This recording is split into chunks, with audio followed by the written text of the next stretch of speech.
Hello everyone, this is Taryn with Wonderfully Made Handcrafting, and today I'm working on day 7 of By the Will for God's Who You Are devotional. I am specifically in John 15:4, which says, "Abide in me and I in you. As the branch cannot bear fruit by itself unless it abides in the vine, neither can you unless you abide in me." And a number of years ago, I listened to a sermon. I don't even remember who it was by, but it was talking about this chapter, John 15, and abiding in God, and how it's kind of like when you put a tea bag in some hot water and it abides there, it sits there and gets all good because it's sitting in that hot water. So that's kind of what my thought process is whenever I see John 15. And so I thought this little ephemera worked perfectly alongside for this journaling page. I am using some Mica Tiles here with some alcohol ink. I'm just going to make a fun little shattered glass kind of look in this frame. These frames are from Holtz, and as well as that green background I have on the left hand side. And so I'm just grunging it up. I'm also going to crack that glass a little bit, or it's not glass, it's mica tile, which is mica. But anyways, I'm going to kind of rip some of that portion out so it looks fun and broken. There's nothing really important going behind it. I just wanted some more color, and it also matches the tea and the orange and everything that's kind of going on with my ephemera. I decided I needed a little bit more alcohol ink, and so I'm adding that to my mica tile, and then we will glue this into the frame. I'm not too concerned if that mica tile completely covers the frame because, like I said, I have some broken pieces in it, but I will trim off the edges with my Holtz scissors. So I'm just going to trim those off. And then I also have these masking tape and Scotch tape alcohol inked pieces to make them look old, like old tape, and we're gonna just put them on these ephemera pieces that I've picked out. I batched a bunch of stuff when I was at a retreat earlier this year, and it has just been so good for me to have all this batch products to use. And I also have a sewed little edge that you will see sometime that I add to this cluster. I'm deciding if I want to add more tape right down there. That's why I'm back and forth. But I also have that little sewed edge that I previously did as well. I'm gonna grunge up these a little bit because I don't want them to be too white with everything I have going on in the background. That paper that I'm working on right there, that is just some tea dyed copy paper. And so I've cut it down to the exact size of the interleaved pages so it makes it easier to work in or work on. Sometimes when your interleaved Bible gets too chunky, it just is difficult to work in. And so I find that working on a separate piece of paper and then using double-sided adhesive to put that page in afterward, after everything's all done and set, is the best way to go. I'm also using this new register stamp. I'm absolutely in love with this stamp, and it works great as a background, obviously, because why wouldn't it?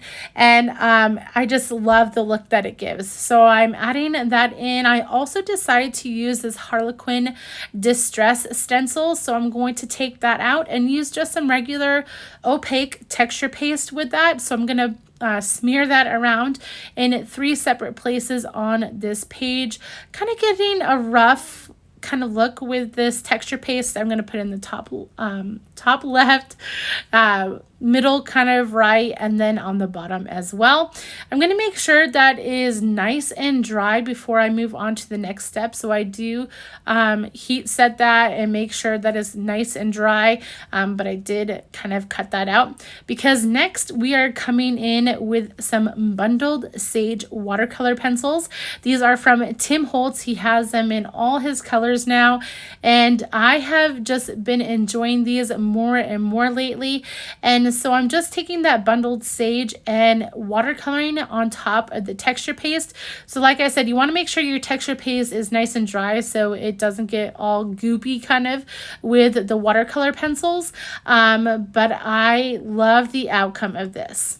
You can also get more intense colors if you just add more layers, or you can mix colors together on top of the texture paste. It gives a really cool look to the background, and is just a little bit different than adding color to your texture paste.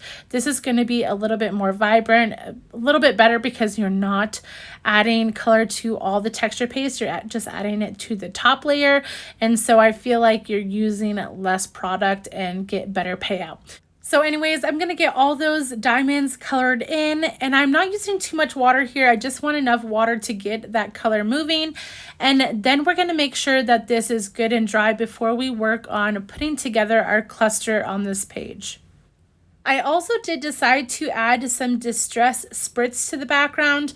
Now, this isn't necessary at all, but it does kind of bring in that deeper color to the page, which goes along with the Dymo label, Abide in Me, that I'm going to put in later.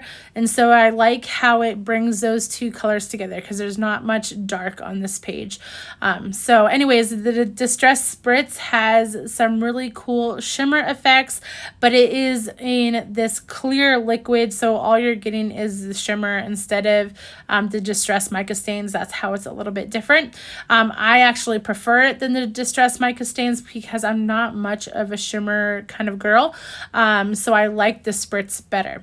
So anyways, now back to this cluster. I've glued that little edge that I was talking to you about before, the punched edge that is sewn onto that green piece, and now I'm going to put that down. I've also added some foam dots to the frame I have, and I'm basically going to cover up most of that edge border, the sewn little border I have there. I know it seems ridiculous to do that, but you can see through the mica tiles because it's like acetate, and so it kind of gives you more texture and layers to this page. So I'm going to take all these little foam dot backers off and place that down, and then I'm going to come in with the tea kettle and teacup, making sure to put the tea kettle down with some Barely Arts glue, and then I'm also going to prop up that teacup with some foam dots as well. I've decided to place the Abide in Me on that little frame with the mica tile, and so I'll kind of place it in the bottom left-hand corner of there.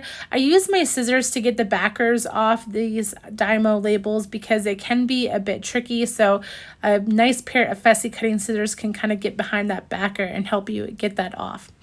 And now for the last little thing I'm going to do is I'm going to grab some Glossy Accents and add that to the tea and the teacup.